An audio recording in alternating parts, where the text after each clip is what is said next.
Materi unsur buku non-fiksi.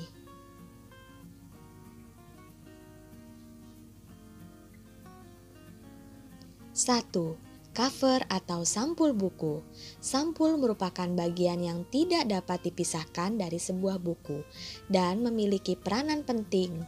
Cover atau sampul buku juga perlu didesain secara indah dan artistik agar mampu menarik perhatian khalayak untuk membaca atau membelinya. Berikut contoh cover atau sampul buku. 2. Judul subbab. Judul subbab adalah salah satu judul setiap bab. Judul ini berupa gagasan utama bab atau materi yang akan dipelajari atau diceritakan. Berikut contoh judul subbab. 3. Rincian subbab buku. Subbab yang baik dikemas dengan uraian yang menyeluruh dan mendetail, sehingga penerbit tahu keseluruhan isi buku yang ingin disampaikan oleh penulis. Berikut contoh rincian subbab buku.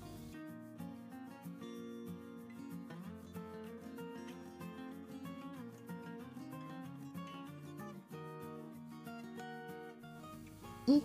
Isi buku non-fiksi. Isi dari buku non-fiksi berisikan kejadian sebenarnya yang disampaikan menurut pendapat atau opini atau kajian penulis. Dengan kata lain, non-fiksi adalah karya seni yang bersifat fakta dan hal yang terkandung di dalamnya adalah nyata. 5. Cara menyajikan isi buku. Unsur buku non-fiksi yang disukai penerbit dari segi penyajian isi buku harus disesuaikan dengan karakter penerbit. Jika penerbit memiliki karakter jenis buku ajar, maka ditulis dengan bahasa baku. Langkah menyajikan teks non-fiksi.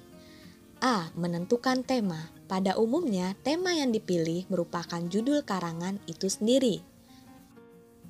B. Merumuskan tujuan. Berikut contoh buku. Buku ini akan membantu melakukan edukasi terkait pelajaran yang penting, berkenalan dengan tokoh Indonesia, mengagumkan melalui kisah perjuangan mereka. C. Mengumpulkan data.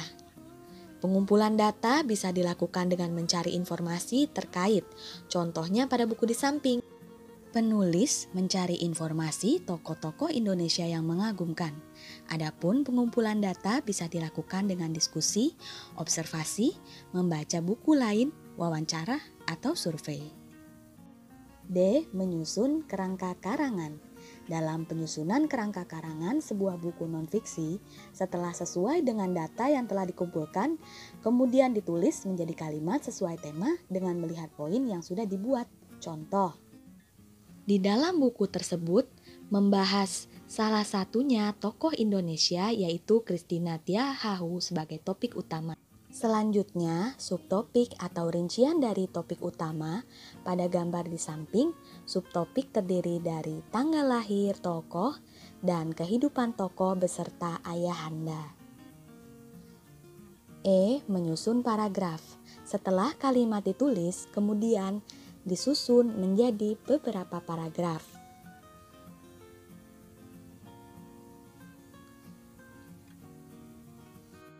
6. Bahasa yang digunakan. Penggunaan bahasa yang baik adalah menggunakan bahasa yang mudah dipahami oleh pembaca.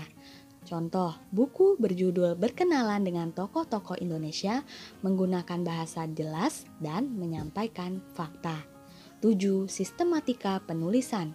Cara agar tulisan tersistematis salah satunya dengan menguasai materi dan memiliki pengetahuan tentang tema dari buku tersebut.